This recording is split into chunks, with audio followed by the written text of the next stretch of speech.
Hello everyone, my self Hanuman Jangid, chemistry faculty CLC Sikar. आज अपन नए topic के साथ बात करने वाले हैं केमिकल काइनेटिक्स। लास्ट अपना इलेक्ट्रोकेमिस्ट्री कंप्लीट हो गया था। लास्ट मैं इलेक्ट्रोकेमिस्ट्री को कंप्लीट किया और आज अपन स्टार्ट कर रहे हैं केमिकल काइनेटिक्स वाले टॉपिक को। ठीक है, पहले अपन देख लेते हैं केमिकल काइनेटिक्स में पढ़ना क्या है, उसके बाद अपन बात करेंगे केमिकल काइनेटिक्स होती क्या है और आगे कंटिन्यूस रखेंगे। ठीक है, चलो मैं पहले आपको बता देता हूं केमिकल काइनेटिक्स में बेसिकली पढ़ना क्या है। केमिकल काइनेटिक्स में आपको एक तो पढ़ना है rate of the reaction, rate of reaction. Rate of reaction बोलो तो अभिक्रिया का वेग है ना, अपने टॉपिक ये रहेंगे। ठीक है, फर्स्ट। सेकंड नंबर रहेगा relation between different rates, relation between different rates, विभिन्न दरों में संबंध क्या होता है, विभिन्न दरों में संबंध क्या होता है। ठीक है, थर्ड नंबर अपन बात करेंगे तो अपन बात करेंगे रेट लॉ, दर नियम की। जब दर नियम आएगा तो यहां पे अपन को दो बात करनी पड़ेगी, एक तो रेट कांस्टेंट है ना, दर स्थिरांक की, और दूसरी बात करनी पड़ेगी अपन को ऑर्डर एंड मॉलिक्यूलरिटी की। ऑर्डर एंड मॉलिक्यूलरिटी मतलब इसे बोलेंगे कोटि एवं अणुसंख्यकता। ठीक है, उसके बाद अपन बात करेंगे different type of order of the reaction, means zero and first order reaction की बात करेंगे, शून्य एवं प्रथम कोटि अभिक्रिया। उसके बाद अपन बात करेंगे monitoring of first order reaction या मॉनिटरिंग ऑफ रिएक्शन। ठीक है, उसके बाद अपन बात करेंगे अभिक्रिया दर को प्रभावित करने वाले कारक, factor affecting rate of the reaction, करने वाले कारक। और उसके बाद अपन बात करेंगे कोलिजन थ्योरी, टक्कर सिद्धांत।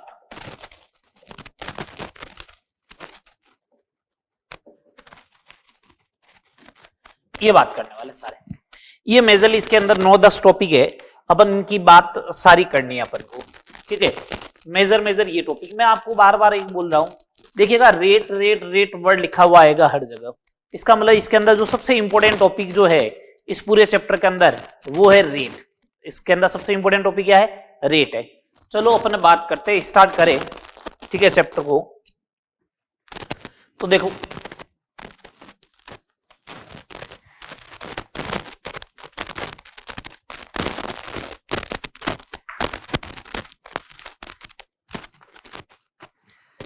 सुने बात को, रासायनिक बल गतिकी या केमिकल काइनेटिक्स केमिस्ट्री की वो ब्रांच है, रासायनिक बल गतिकी या केमिकल काइनेटिक्स केमिस्ट्री की वो ब्रांच है जिसके अंदर अभिक्रिया दर की किसकी स्टडी करनी है, अभिक्रिया दर की। अभिक्रिया दर बोले तो रेट ऑफ द रिएक्शन, अभिक्रिया की दर को प्रभावित करने वाले कारक एवं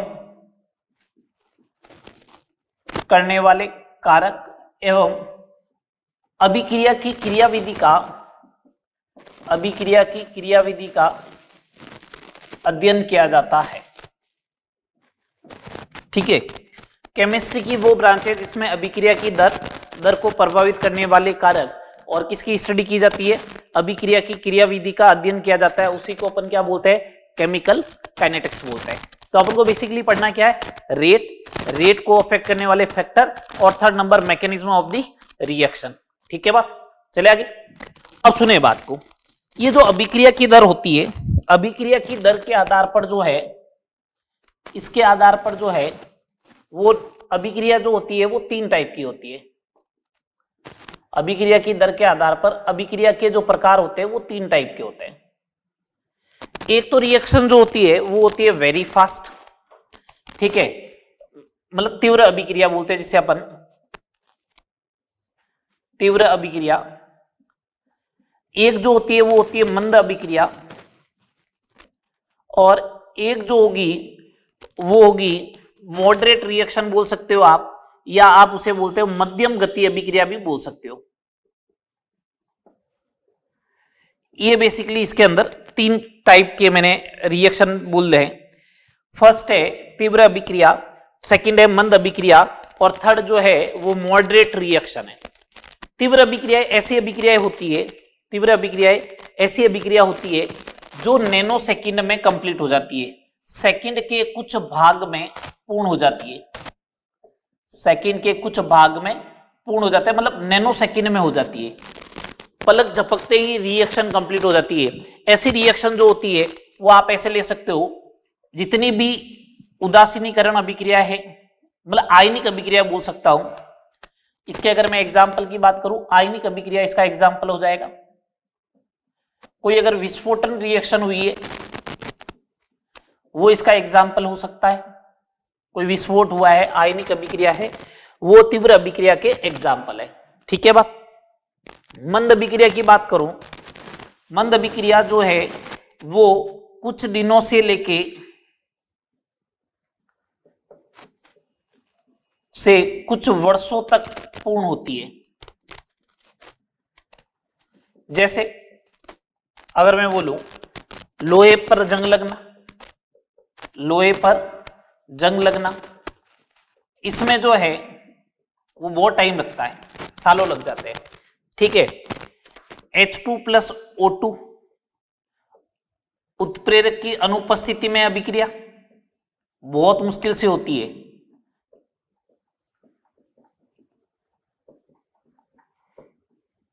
ठीक है।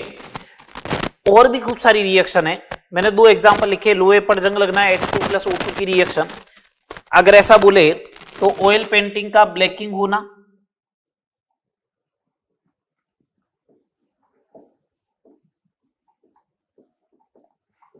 ठीक है, ये एग्जांपल हो जाएंगे। अब अपन बात करते हैं मध्यम गति अभिक्रिया। ये कुछ सेकंड से लेके कुछ घंटों में पूर्ण हो जाती है, कुछ घंटों में पूर्ण हो जाती है, उन्हें अपन बोलते हैं मध्यम गति अभिक्रिया। मध्यम गति अभिक्रिया में मेनली जो है वो सहसंयोजक बंध जहां पे होगा, जहां पे कोवेलेंट बॉन्ड इन्वॉल्व होगा रिएक्शन में, ऐसी रिएक्शन है मध्यम गति अभिक्रिया होती है, जनरली बोल रहा हूं, ठीक है। जैसे H2O2 का डिकम्पोजिशन होना, एस्टर का जल अपघटन होना, ठीक है, N2O5 का विघटन होना, ये सारे मध्यम गति अभिक्रिया है। ये क्या है? सारी मध्यम गति अभिक्रिया है। तीव्र अभिक्रिया, मंद अभिक्रिया और मध्यम गति अभिक्रिया, ये बेसिक डिफरेंस है। मतलब रेट के बेसिस पे बहुत जल्दी होती है, उसकी अगर रेट फास्ट होती है तो वो जल्दी होगी, तो तीव्र अभिक्रिया। जिसकी रेट वेरी स्लो है, बहुत धीमी रेट है, उसे बोलेंगे मंद अभिक्रिया। और जिसकी रेट इन दोनों के बीच में है उसे बोलेंगे मध्यम गति अभिक्रिया, जो कुछ सेकंड से लेकर कुछ घंटों में क्या होती है? पूर्ण हो जाती है। बात क्लियर? बोलो। ये बेसिक आइडिया रहेगा। ये अभिक्रिया की दर के आधार पर जो है वो रिएक्शन कितने टाइप की होती है? 3 टाइप की होती है। अपन सेकंड क्राइटेरिया और देखते हैं। सेकंड क्राइटेरिया और देखते हैं। एक अभिक्रिया के जो प्रकार है वो पदों के आधार पर अभिक्रिया के प्रकार की अगर मैं बात करूं, स्टेप जो इन्वॉल्व होते हैं उसके बेसिस पर अगर अपन बात करें, पदों के आधार पर अभिक्रिया के प्रकार की अगर बात करें, ठीक है, तो देखो क्या होगा। इसके बेसिस पे जो है वो रिएक्शन 2 टाइप की होती है। एक तो होती है, इसके बेसिस पर अगर अपन बात करें तो 2 टाइप की रिएक्शन है बेसिकली। एलिमेंट्री रिएक्शन, जिसे अपन जनरली प्राथमिक रिएक्शन या फिर तात्विक अभिक्रिया बोलते हैं। और एक है कॉम्प्लेक्स रिएक्शन, जटिल अभिक्रियाएं। एक है कॉम्प्लेक्स रिएक्शन, जटिल अभिक्रियाएं। ठीक है, कॉम्प्लेक्स रिएक्शन, तात्विक अभिक्रिया और जटिल अभिक्रिया। क्या होती है ये? एलिमेंट्री रिएक्शन जो एक ही स्टेप में कंप्लीट हो जाए, कंप्लीट इन सिंगल स्टेप, एक ही पद में, एक ही पद या एक ही स्टेप में पूर्ण हो जाए, ठीक है। और कॉम्प्लेक्स रिएक्शन एक से अधिक पदों में पूर्ण हो जाए, उसे बोलते हैं कॉम्प्लेक्स रिएक्शन। जैसे हाँ, आपको रिएक्शन देखते ही मालूम नहीं चलेगा ये सिंगल स्टेप है, मतलब एलिमेंट्री है या कॉम्प्लेक्स है, पहले उसका मैकेनिज्म गिवन होना चाहिए। जैसे अगर ये रिएक्शन है, ए कन्वर्ट हो रहा है बी में, आपको बोला इसका मैकेनिज्म जो है वो इस टाइप से है, आपको इसका मैकेनिज्म दे रखा है कि ए से बी ये एक ही स्टेप है, और एक बार इसका मैकेनिज्म आपको ऐसा दे रखा है, क्रियाविधि ऐसे दे रखी है, पहले ए कन्वर्ट हुआ सी में, फिर सी कन्वर्ट हुआ बी में, है ना। अब आपसे पूछा जाए तो अपन सिंपल सा ये बता सकते हैं ये एक ही स्टेप में हुई है, इसका मतलब एलिमेंट्री रिएक्शन है, ठीक है। और यहां दो स्टेप में हुई है तो अपन इसे बोल सकते हैं कैसी रिएक्शन है? Complex reaction. बात क्लियर? ये एलिमेंट्री और कॉम्प्लेक्स रिएक्शन का बेसिक आइडिया हुआ। तो एक स्टेप में हो रही है एलिमेंट्री, एक से ज्यादा स्टेप में हो रही है कॉम्प्लेक्स। हमें कैसे मालूम चलेगा एलिमेंट्री है या नहीं है? तो उसका सिंपल सा आइडिया है, जब तक मैकेनिज्म नहीं दे आप बता नहीं पाओगे। मैकेनिज्म देते ही आप बोल दोगे सिंगल स्टेप में हुई मींस एलिमेंट्री है, एक से ज्यादा स्टेप में हुई मतलब कॉम्प्लेक्स रिएक्शन। तो इस बेस पे अपन ने पढ़ा केमिकल काइनेटिक्स होती क्या है। उसके बाद अपन ने पढ़ा कि केमिकल काइनेटिक्स में के बेसिस पर अपन ने रिएक्शन को दो क्राइटेरिया में, एक तो रेट के बेसिस पर और सेकंड पदों के आधार पर क्लासिफाई कर दिया। चले आगे, अब अपन अपने मेन टॉपिक पे आते हैं, अभिक्रिया की दर, रेट ऑफ द रिएक्शन।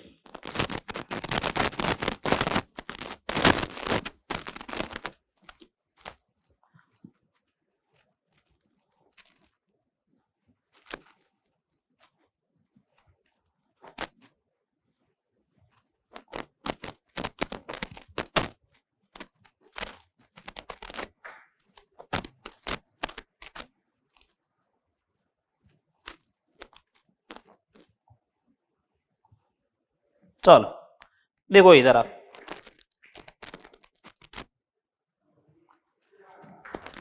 अब अपन बात करें अभिक्रिया की दर की, रेट ऑफ द रिएक्शन की।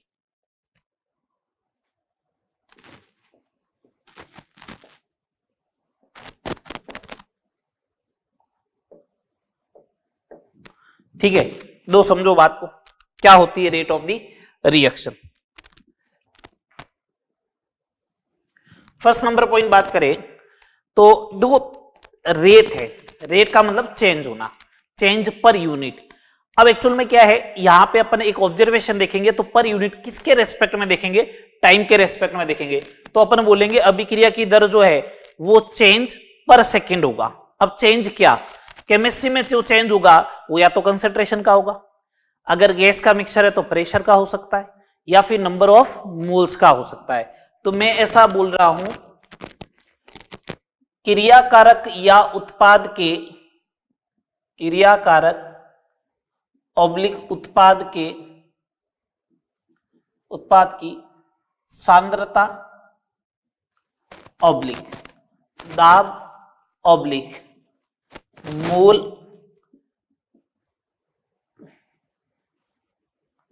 मोलों की संख्या में प्रति इकाई समय में, प्रति इकाई समय में परिवर्तन को अभिक्रिया की दर कहते हैं।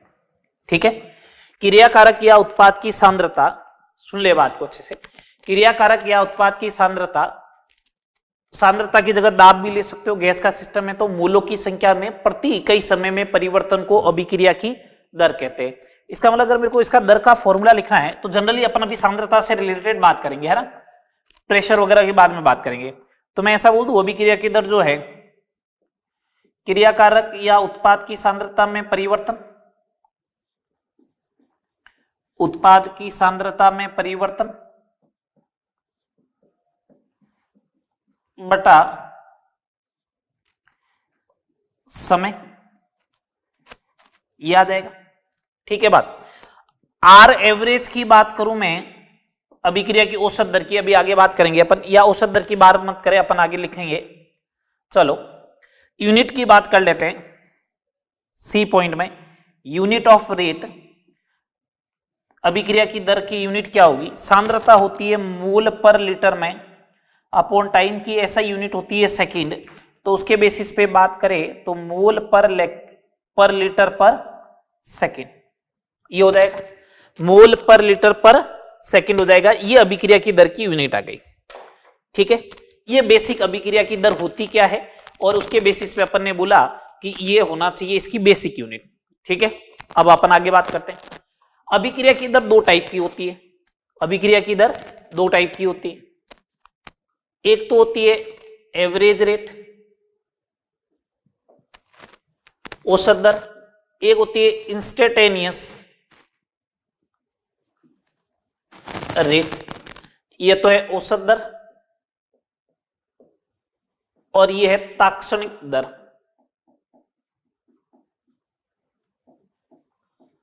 आर इंस्टेंटेनियस और इसे बोलेंगे अपन आर एवरेज। ठीक है, इंस्टेंटेनियस और आर एवरेज का मतलब क्या? आप फिजिक्स में पढ़ते हैं औसत वेग, और एक पढ़ते हैं आप तात्क्षणिक वेग। औसत वेग का मतलब या औसत दर का मतलब होता है किसी समय अंतराल के लिए, किसी समय अंतराल के लिए, किसी समय अंतराल में सांद्रता में परिवर्तन।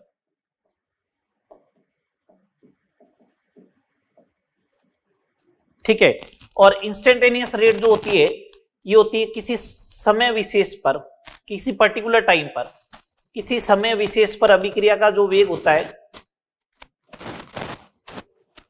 अभिक्रिया का वेग, किसी समय विशेष पर जो अभिक्रिया का वेग होगा उसे अपन इंस्टेंटेनियस रेट या तात्क्षणिक दर बोलेंगे। सुने बात को ढंग से। इसका अगर जनरली मेरे को फॉर्मूला लिखना है आर एवरेज का, तो मैं ऐसे लिखूंगा, सिंपल सा जनरल फॉर्मूला लिखना है, R average is equal to, तो मैं ऐसे लिख दूंगा plus minus delta C upon delta T. ठीक है, ये आर एवरेज का फॉर्मूला आ जाएगा। ठीक है, ये प्लस किसके लिए लेना है, माइनस किसके लिए लेना है? प्लस लेना है प्रोडक्ट के लिए, और माइनस लेना है किसके लिए? रिएक्टेंट के लिए। ये माइनस साइन ये शो करता है कि रिएक्टेंट की कंसंट्रेशन जो है, रिएक्टेंट की जो सांद्रता है, क्रियाकारक की जो सांद्रता है, वो क्या होती जा रही है? डिक्रीज हो रही है। ये आपको ये प्रदर्शित करेगा, माइनस साइन आपको ये इंडिकेट करेगा कि रिएक्टेंट जो है वो क्या होता जा रहा है? डिक्रीज होता जा रहा है। ठीक है, ये आएगा। आर इंस्टेंटेनियस जब आप कैलकुलेट करते हो तो आप क्या करते हो कि आर इंस्टेंटेनियस जो है वो limit delta T tends to 0 लगा देते हो, ये होता है। तो इसका मतलब आर इंस्टेंटेनियस लिमिट लगा रखा है, तो ये plus minus DC by D T में कन्वर्ट हो जाएगा। बोलो, DC by D T slope को रिप्रेजेंट करता है। डीसी बाई डी टी किसको रिप्रेजेंट करता है? स्लोप को रिप्रेजेंट करता है। इसका मतलब मैं ऐसा बोल दूं, सांद्रता और समय वक्र जो होता है, सांद्रता समय वक्र जो होता है, ग्राफ जो होता है, कि स्लोप जो होती है किसी बिंदु पर, किसी टाइम पर जो स्लोप है वो आर इंस्टेंटेनियस को प्रदर्शित करेगी। बोलो, वो किसको रिप्रेजेंट करेगी? आर इंस्टेंटेनियस को प्रदर्शित करेगी।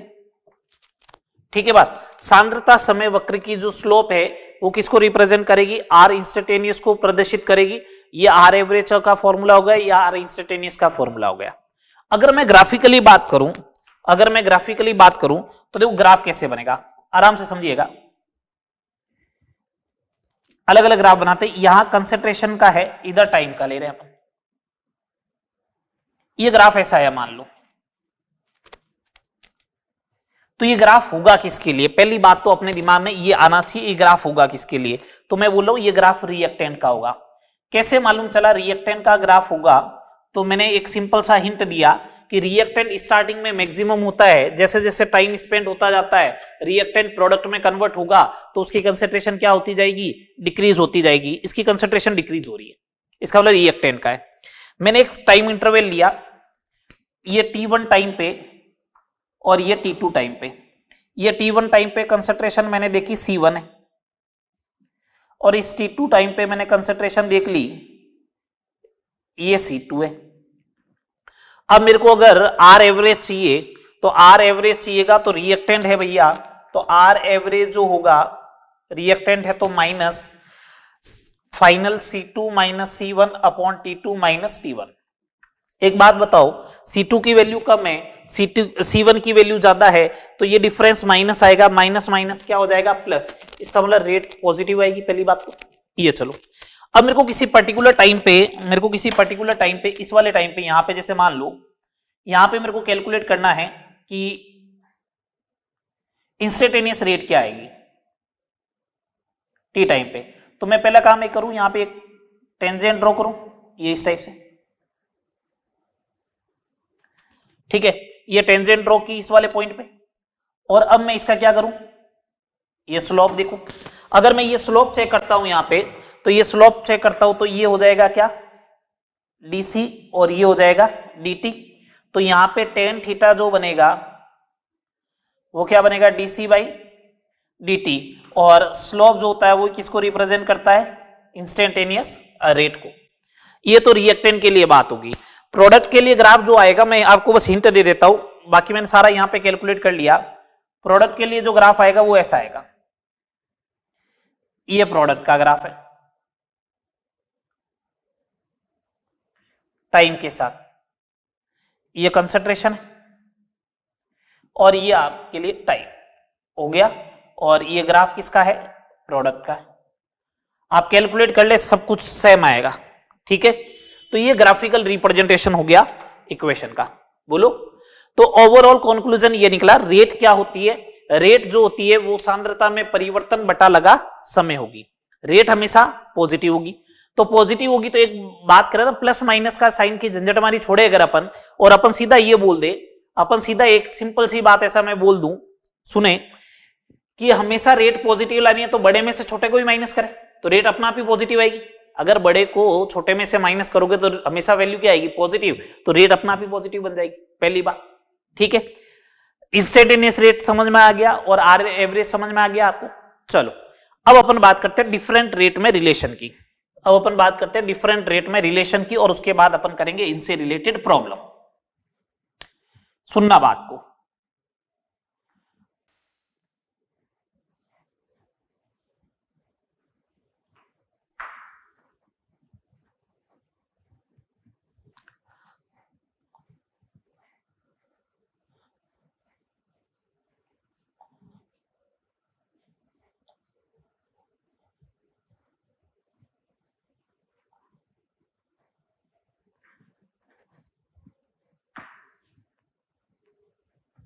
चलो देखो इधर समझो। अब आपसे पूछा जा रहा है, मैं एक टॉपिक ले रहा हूं, रिलेशन बिटवीन डिफरेंट रेट्स,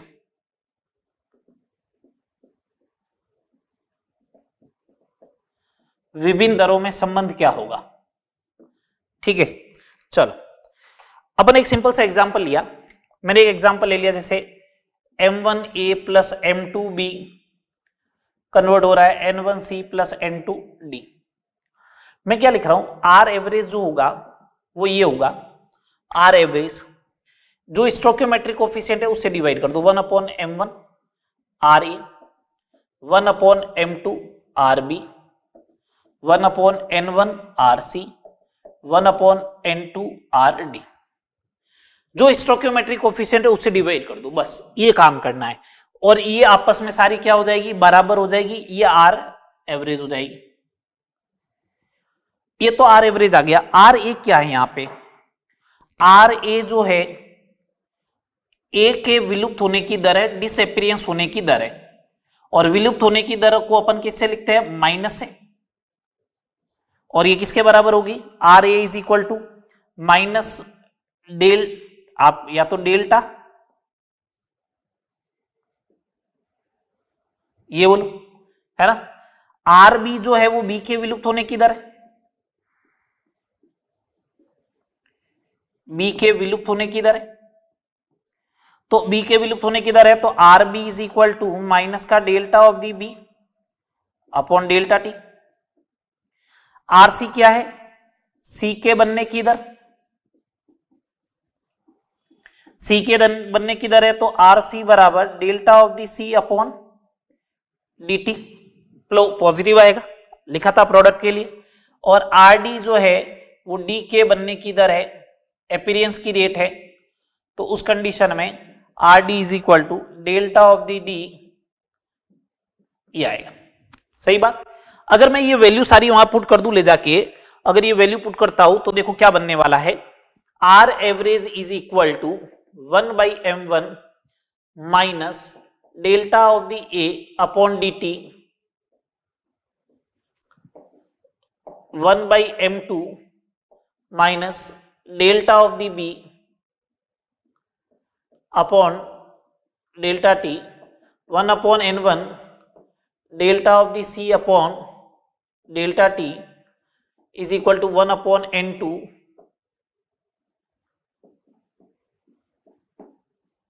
ये बन जाएगा। अगर मैं यही आपसे बोलूं, अगर मैं यही आपसे बोल रहा हूं कि आर इंस्टेंटेनियस क्या होगी, तो इंस्टेंटेनियस में क्या करना है, 1/m1 माइनस का D A by D T, ये लो 1/m2 माइनस का D B by D T, सही बात, 1/n1 D C by D T is equal to 1/n2 D of the D by D T. बस ये काम हो गया, ये आपको रिलेशन आ गया। कुल मिला के ओवरऑल बात ये, जो स्टोइकियोमेट्रिक कोफिशिएंट है उससे डिवाइड कर दो, ठीक है। ये R A rate of disappearance of A, R B rate of disappearance of B, क्यों रिएक्टेंट है, आर सी और आर डी जो है वो अपीयरेंस की रेट है। समझ में आ गई बात। चले आगे, चलो अब अपन आगे बात करते हैं। अब अपन इनसे रिलेटेड पहले कुछ प्रॉब्लम्स करते हैं।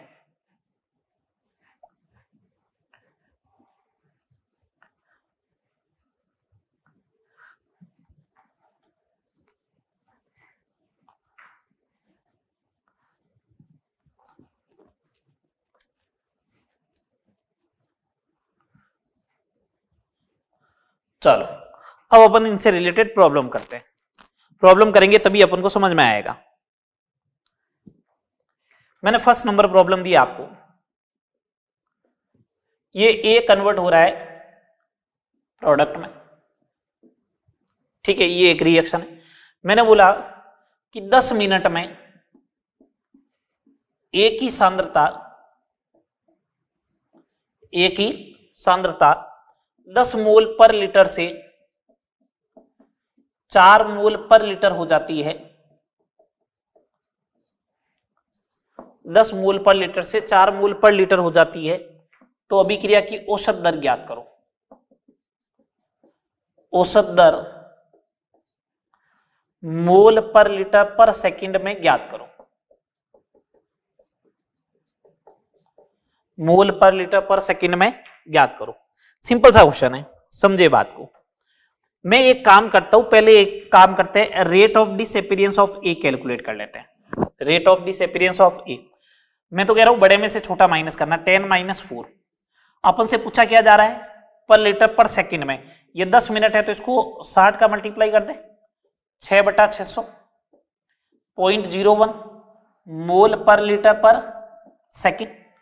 ये आर ए आया। आर एवरेज किसके बराबर आएगा, 1/1 आर ए के। इसका मतलब आर एवरेज और आर ए बराबर होगा और वो 0.01 मोल पर लीटर पर सेकंड के बराबर आएगा। बोलो, आर एवरेज जो है वो 0.01 मोल पर लीटर पर सेकंड के बराबर आएगा। ठीक है बात। चलो आगे, ये फर्स्ट नंबर प्रॉब्लम है। अब सेकंड नंबर प्रॉब्लम पे आओ। मैंने प्रॉब्लम को चेंज कर दिया, जैसे ऐसे दे दिया, 2a कन्वर्ट हुआ प्रोडक्ट में। मैंने ये 10 सेकंड में a की जो सांद्रता है 10 मोल पर लीटर से 4 मोल पर लीटर हो जाती है। तो मैंने बोला आर एवरेज कितना होगा, ये पूछा आपसे। ठीक है, आर एवरेज कैलकुलेट करना है तो आर एवरेज कैलकुलेट करने का एक सिंपल सा तरीका हो गया, आर एवरेज जो होगा वो 1/2 आर ए होगा। आर ए कैलकुलेट कर लेते हैं अपन। 10 से 4 हुआ, ये लो, अपॉन 10 का टाइम लगा, कितने का हुआ 6/20। ये आना चाहिए था 0.3 मोल पर लीटर या mole litre inverse second inverse. समझ में आया या नहीं आया बताओ। ठीक है, चले आगे, बोलो भैया, चले आगे। ठीक है, चलो आगे बात करते हैं, आगे बात करते हैं।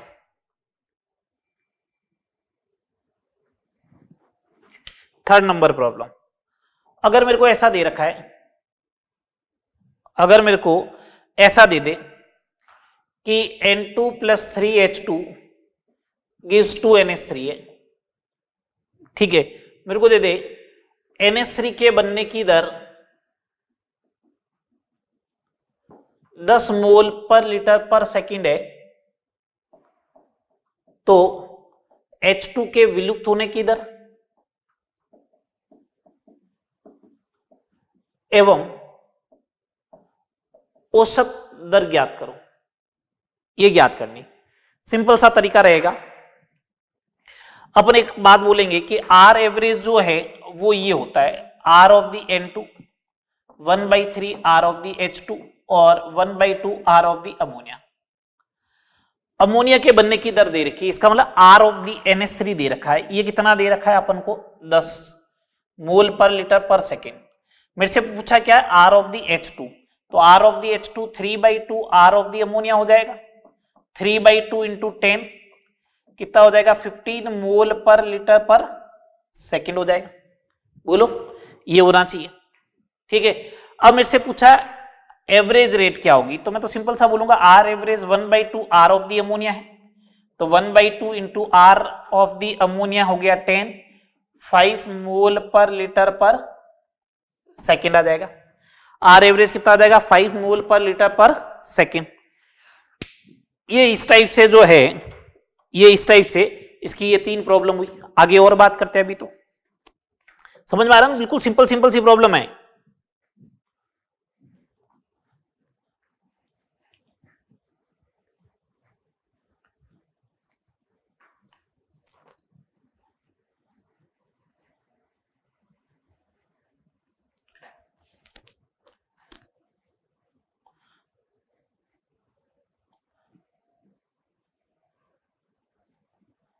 चलो आगे देखो,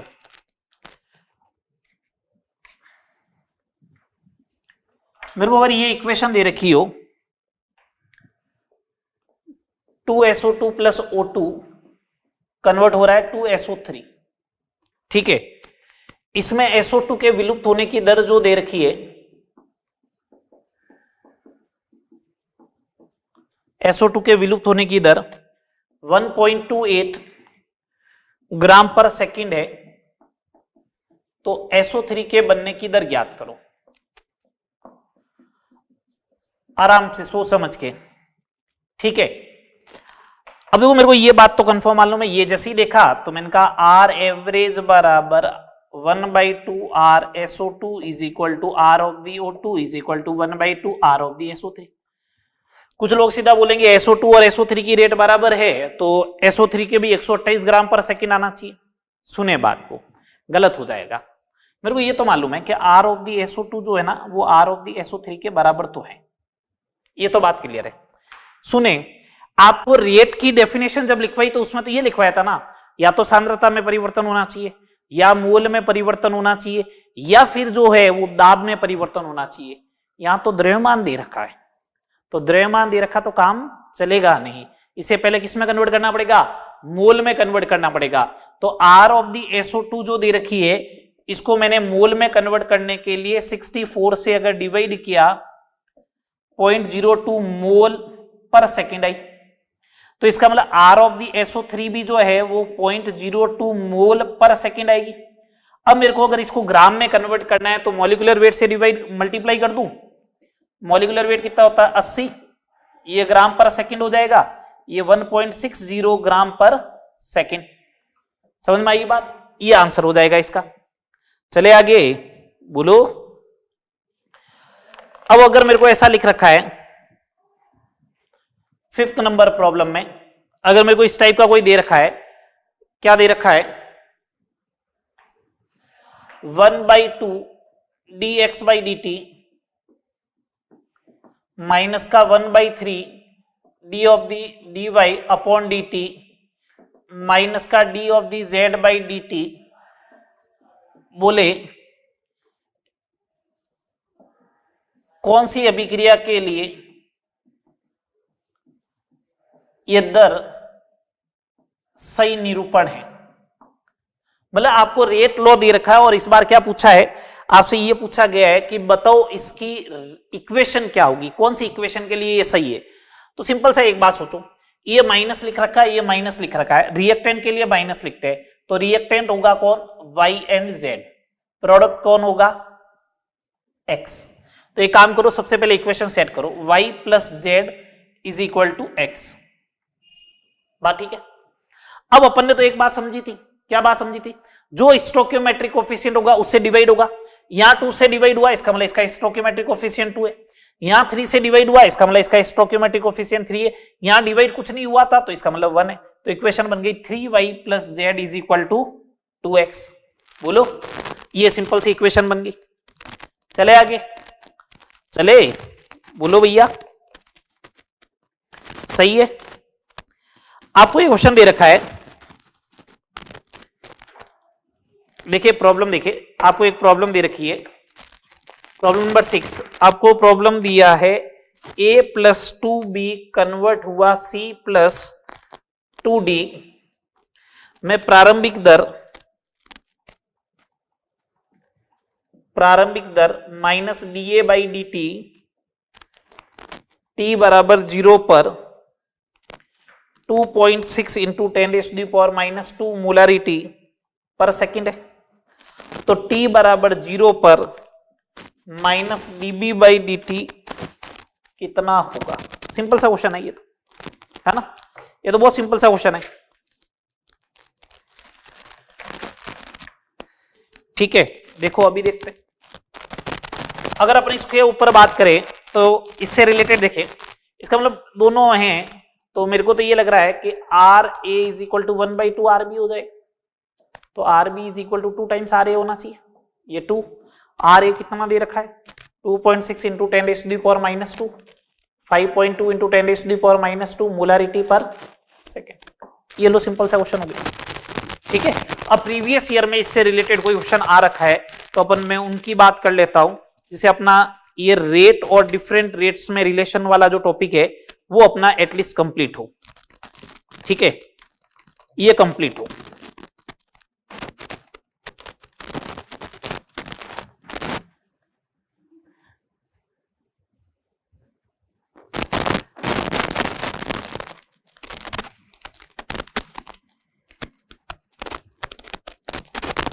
कितने क्वेश्चन हो गए, 6 हो गए। देखिए एक छोटे से टॉपिक के ऊपर अगर अपन 6-10 क्वेश्चन कर लेते हैं तो इसका मतलब अपना टॉपिक क्लियर तो हो जाए। एटलीस्ट 6 क्वेश्चन अपन ने अभी तक कर लिया। ठीक है ना, मैं ये लो और देखो स्टेज 4 पार्ट ए की बात करते हैं। क्वेश्चन नंबर 1 अपन को बोल रहा है कि अभिक्रिया, ये अभिक्रिया दे नहीं रखी यहाँ पे, अभिक्रिया ये कंसीडर कर रहा हूं मैं, हो सकता है मिस प्रिंटिंग हो, D of the ammonia upon D T, मतलब अमोनिया के बनने की दर दे रखी है 2 इंटू 10⁻⁴ कैपिटल एम पर सेकेंड। तो अपन से ये पूछा है माइनस का DH2 बाई डी टी कितना होगा। ठीक है, ये फर्स्ट नंबर प्रॉब्लम ही यही है। ठीक है, अपन को मालूम है कि 1/3 rate of the H2 is equal to 1/2 R of the ammonia होगा। आर ऑफ दी H2 जो होगा वो 3/2 आर ऑफ दी अमोनिया होगा। इसको माइनस का DH2 बाई डी टी लिखोगे, 3/2 इसको क्या लिखेंगे, D of the ammonia by D T लिखेंगे। सही बात, इसको 3/2 इंटू क्या दे रखा है 2 इंटू 10⁻⁻⁴, तो इसको लिख देंगे 3 इंटू 10⁻⁻⁴ मोलारिटी पर सेकेंड। ये बन जाएगा इसका प्रॉब्लम। तो ये फर्स्ट नंबर प्रॉब्लम हो गई स्टेज फर्स्ट की। और देखो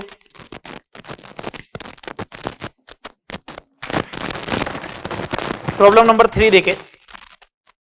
प्रॉब्लम नंबर 3 में दे रखा है BrO3 माइनस एक्वस दे रखा है plus 5 times Br minus aqueous दे रखा है, ये convert plus 6 times H plus है, ये कन्वर्ट हो रहा है 3 टाइम्स Br2 लिक्विड में प्लस 3 टाइम्स H2O लिक्विड में कन्वर्ट हुआ।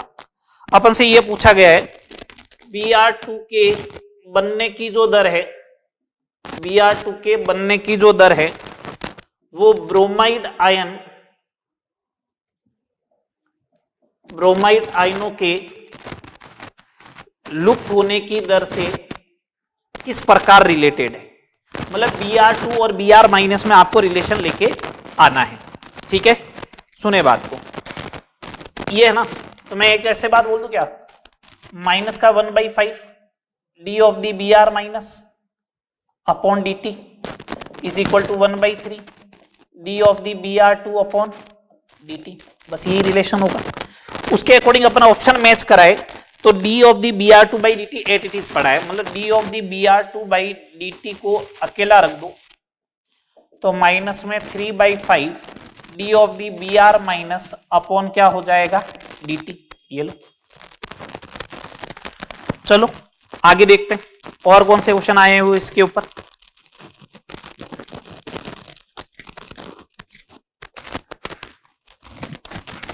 ये लो क्वेश्चन नंबर 10, एक सिंपल सा क्वेश्चन नंबर 10 दे रखा है a प्लस 2b। चलो ये नहीं होगा अभी आपसे,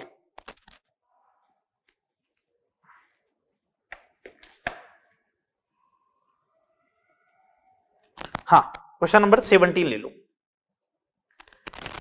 a कन्वर्ट हुआ b में 25 मिनट में 0.03 m से सांद्रता हो गई 0.02 m, बोला R एवरेज कितना होगा। ठीक है, और अपना आंसर जो दे रखा है पर सेकंड में दे रखा है।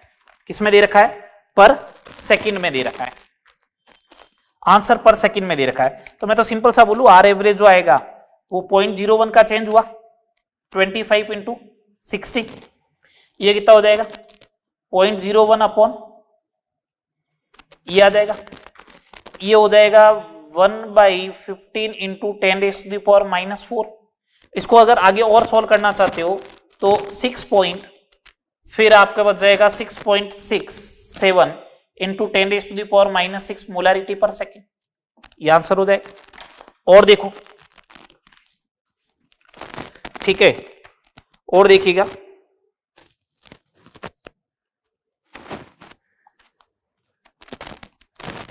हाँ सेकंड ऑप्शन है, आगे देखिए आगे देखिए।